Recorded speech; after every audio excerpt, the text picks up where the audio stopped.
First of all, thank you so much for being here. It's an honor to have you here. Before we begin with this interview, will you mind introducing yourself a little and talking about your background, your career journey, and the different roles you've been have throughout your sports marketing industry?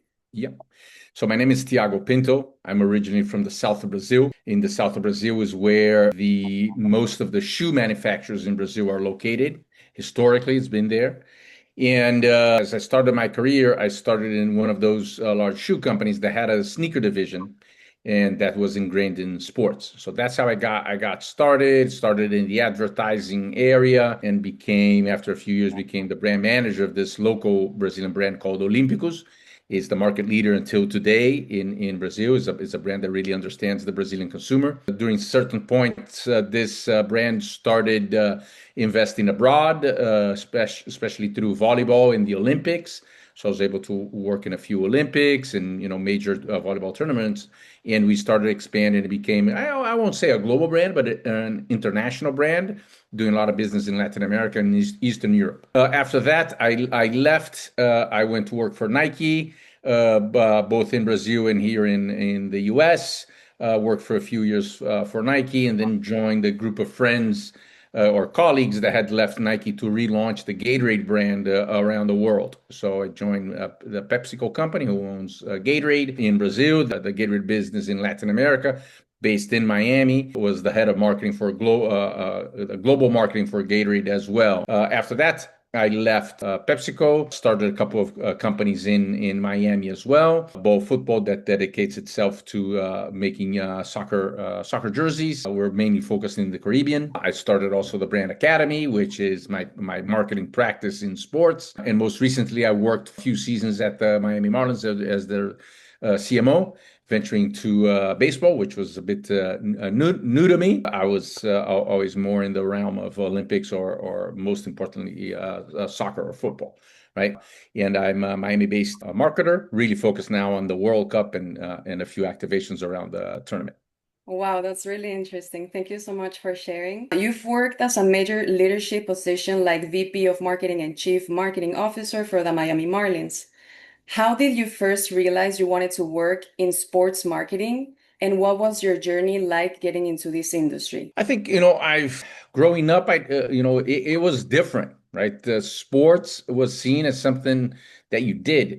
So professional career in sports meant being an athlete. I was always good enough in order to play the different sports that I played, but never good enough to really make it. So, my road in sports didn't go much further as a professional athlete. What happened is I started in advertising, right? But quickly, or let's say my first job in advertising, and ended up being with a sports brand. So I think more than I want to work in sports, therefore I'm going to find a way, was like, okay, I majored in business. I studied marketing. So I started marketing through advertising. But I was lucky enough that since my first job was in a sports brand, I ended up kind of coming back to sports. I think what helped was, since I really liked sports, practiced sports, knew about sports, was easy, right? I truly believe in consumer insights as a way to, keep your brand sharp. The fact that I am a consumer of sports, right? So when I was working for Nike and understanding how to sell, $200 cleats. At the time, I was playing, soccer 3 to 4 times a week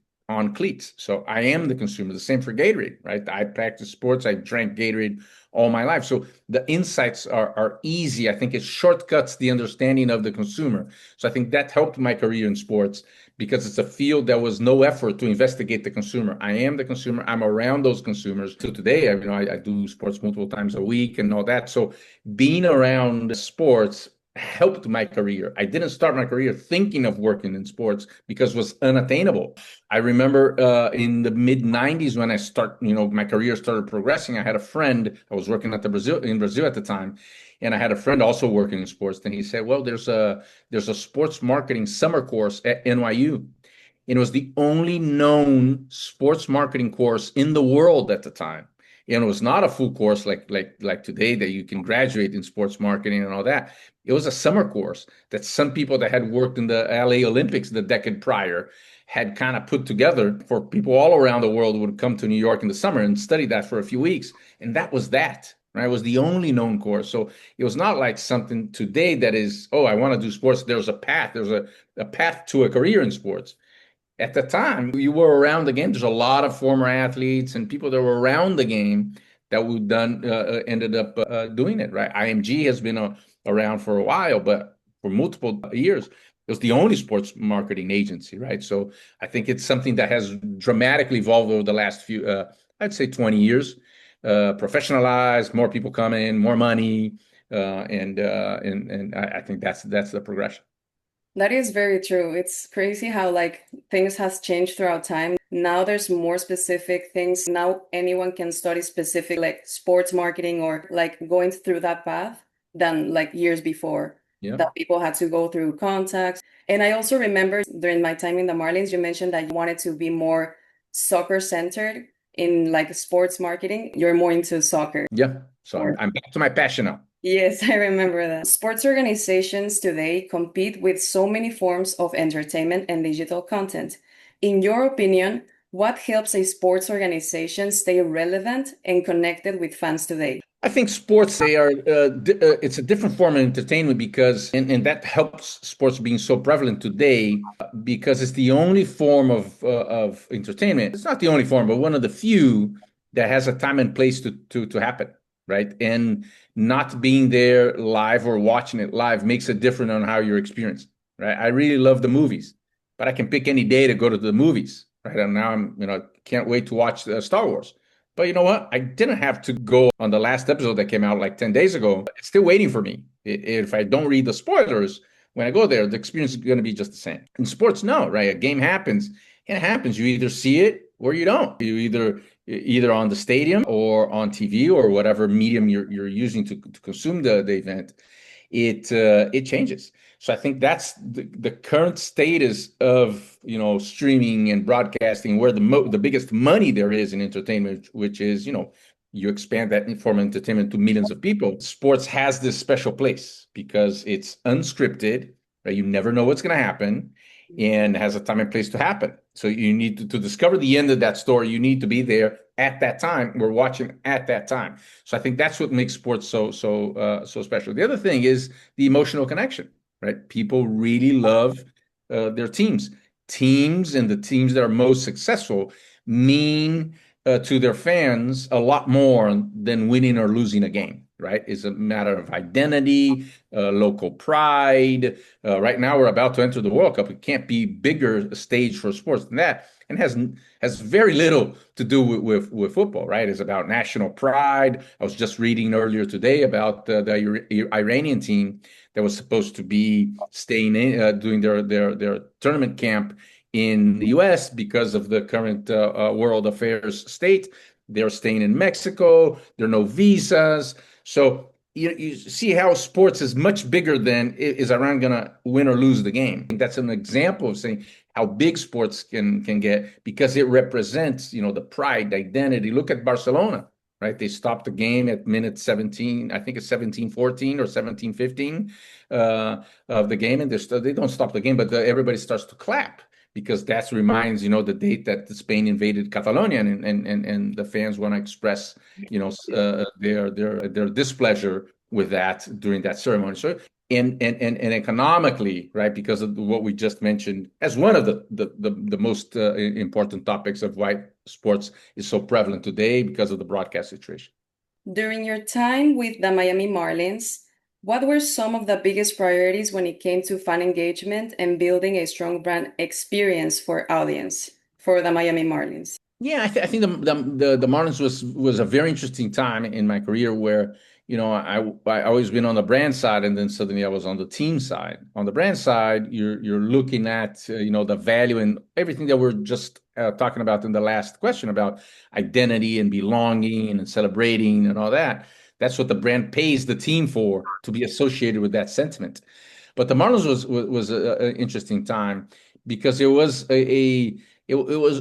not a smooth relationship between the fan base and the team, right? The team and the stakeholders around Miami. Miami is a city with multiple sports. There's no other city in America. There's so much, or in the world, with so much sports offering, right? There's soccer, there's football, there's basketball, there's college sports, there's Formula One, there's a marathon, there's everything in Miami. So it's a hard market. And the fans, when they think they don't get the value for their emotional and financial commitment, they turn the back on you.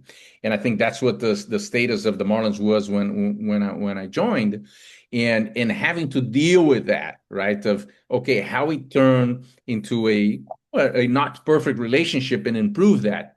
So I think what we designed in terms of fan engagement and fan entertainment was okay. Let's look at the team with that lenses that the team represents much more than the guys on the field, the pitcher, the batter, all that.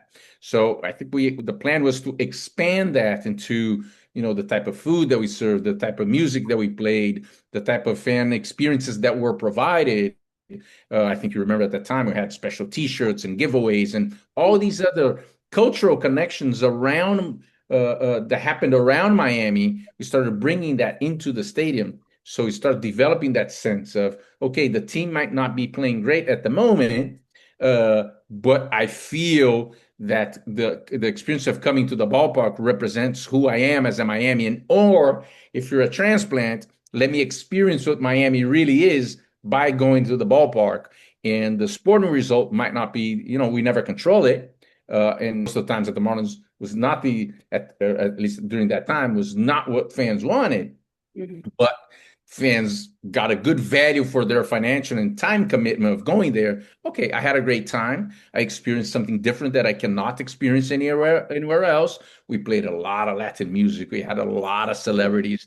We had a lot of things going on, or especially pre and post game concerts, all that. That people say, okay, I love baseball. I love watching the game. The result, again, that the team does not control might not have been great, but overall the fan experience was very positive, and that made people come back, and that dramatically increased the attendance during that time. Yeah, that is really true. The Marlins have a lot of like the after party events, the merch, the celebrities. They do everything possible to make it a really good experience for the audience, no matter the result of who wins or who doesn't. Yep. One thing that really impressed me while doing my research background over the things that you have done, the companies you have worked for, was in your experience across companies like you mentioned, Nike, Gatorade, PepsiCo, and the Miami Marlins, and now your own business in sports branding and in marketing. Looking back to those experiences, what do you think were some of the biggest lessons or moments that shaped your career the most? Well, it's a tough one. I think there's moments that forge who we are and every day. I think the biggest lessons, there's on the personal side, always do the right thing, right? I think it's something that was strong values for me growing up, and I built that into my career. And I think you see that in companies that some people, sometimes can be tempting to take shortcuts. But I'm a true believer that in life there's no shortcuts. You got to do the right thing. You got to do what's right for people, and I think that's something that you got to take in consideration, even when the temptation is to take the shortcut. Because down the road, I'm a true believer. People. I don't want to judge people. I'm a true believer in doing the right thing. On the other hand, professionally, I think there are a few elements of learnings, right? I think when I started my career, it was a company in the south of Brazil that was deciding to go international. I was the brand manager. I had no one to ask for the playbook. We were building the playbook, so it's on my own. So of course, very supportive at the company. They paid for a lot of these courses and studies that I did throughout my career there. So they believed in, okay, let's look for the tools that we do not have. But I was figuring out things as we went. I think when I left from a privately owned Brazilian company to a global company like Nike, well, those tools are a lot more structured. So then what you kind of empirically had learned, like, hey, think big, don't do things kind of half baked. You either do it all the way or you don't do it. I think then at Nike and then Gatorade and all that crystallized in that sense that you eat, things that are not great, people don't remember. So even though that could be cheaper, let's say, to do or less investment, that investment is worse than really spending the money and doing things the right way, because that's when it's become memorable. So it's better not to do something that is, kind of good, right? Mhm. It's better to not spend that money. Just do things that are great because they're the only things that people will remember of your brand.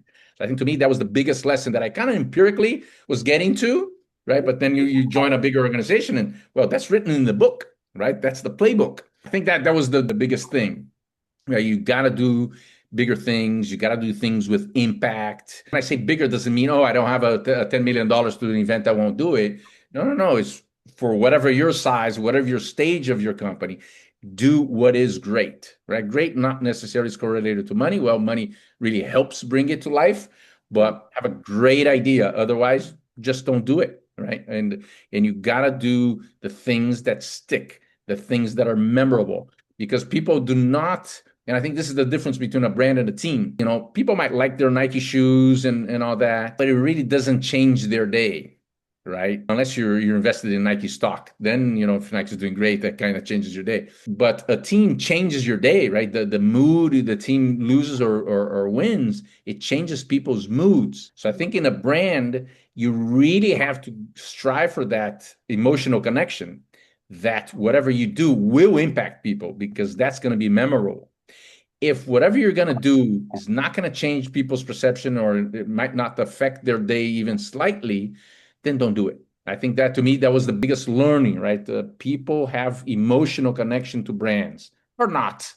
So if you're not on the emotional side, you just don't matter, right? People will go buy you if you're in case of Gatorade, right? People buy Gatorade mostly in convenience stores and grocery stores. Yeah. There's multiple choices, right? People will probably look at whatever flavor or price, whatever rational measure to buy your brand and replace you.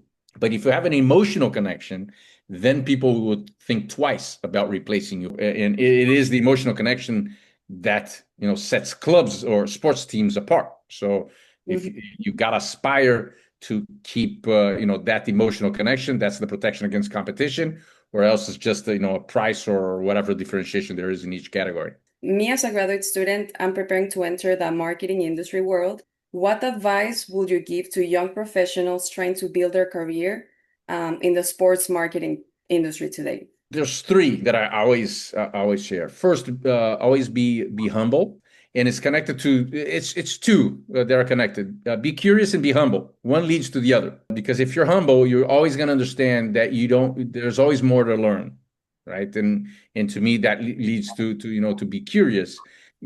Take the time, study. Studying in sports is the most fun thing there is because it's either going to stadiums or watching it on whatever screen you want to watch, right? Because then if you're watching the game, you're understanding the game, you understand who's at the game, or if you're watching on TV, you're understanding who's advertising in the game, who's not connected to the game, what brands are certain athletes representing. So if you're around sports, right? It's studying. I can't imagine if I was a biologist being in a lab, doing things that hard study. I think, it's not for me. I'm sure there are people that love it. It's not for me. I love sports. I like being around sports. So to me, that curiosity of always trying to learn what's going on, what's new. Now it's all about, AI. I was just reading this morning the new EA version of their soccer video game that is going around FIFA IP rights and doing all the right things. And there's always new things happening. Sports is constantly evolving, right? So you always got to be that. And then being humble and understand there's always people that know more than you, can always do better, you can always study more and all that. And the third part is being a nice person. I told you, I think that was the biggest thing that I take from my career. You got to do the right thing. You got to treat people nice. First, for personal values, myself, right? People have different values. My value, you got to treat people right. But on the other hand, also on the business side, because you never know, who's going to call you next for your next job, for your next client, for your whatever, right? And I don't know of anyone that prefers to work with jerks than with nice people, right? Everyone that at least that I know prefers to work with nice people. They're Yeah. transparent, honest, hardworking. People show up, right? I think that's the first one I tell students: show up. It's not that hard, right? You show up. The other day, I was speaking at another South Florida university where I was speaking. It was a conference center. It was under the the stands of the football stadium. And someone asked me that question. Oh, how can I get in? I said, we're in the building. When's the next game? Oh, it's Saturday. After we finish up here, go downstairs, talk to the people at the ticket office, see if they need help to sell more tickets on Saturday, right? You need to get in, show up. I think is the first one to students. If you get a job or you get a volunteering job, whatever, show up, arrive early, be prepared, read your notes, know what you're talking about. You know from the Marlins, right? If anyone asks you a question, be ready to answer it. Remember, Christina used to have that little cheat sheet. It puts you in your pocket. People ask you, "Where's the dog entrance?" You look at the cheat sheet, you study it. It's okay. It's door 30, and those things, right? I think that's an attitude for whatever career, right? Show up, be prepared, do your homework, and then once in the job, keep learning, be a nice person, and all that. But I think people are worried about how do I get in? Well, you don't start as the CMO of the Marlins. You got to work your way through. You got to develop relationships. And most of the times it starts with volunteering on your local university, your local race, or local soccer tournament. And then you get to know people, and then off you go. Networking, of course. That sounds amazing. Like everything you just mentioned, all of those insights for young professionals that are interested in the marketing, sports industry, and marketing world. This is really helpful for all of us that are interested in taking this path in I'm our. glad that I can, share my experience and help the team. I'm always here. Anyone that asks for help, I'm always willing to, within Thank you my so time, much. I'm always willing to help. Yeah, Thank you for your help. And by the way, you're in a great university. FIU has so much going on, right? The college, I know they're expanding the soccer program. we are. They're Uh, doing really good in baseball right now. Like the baseball team, college students are doing amazing right now. Yeah, so there's a lot of business opportunities there. I know a couple of people that lead the business part of sports in FIU. There's tremendous momentum.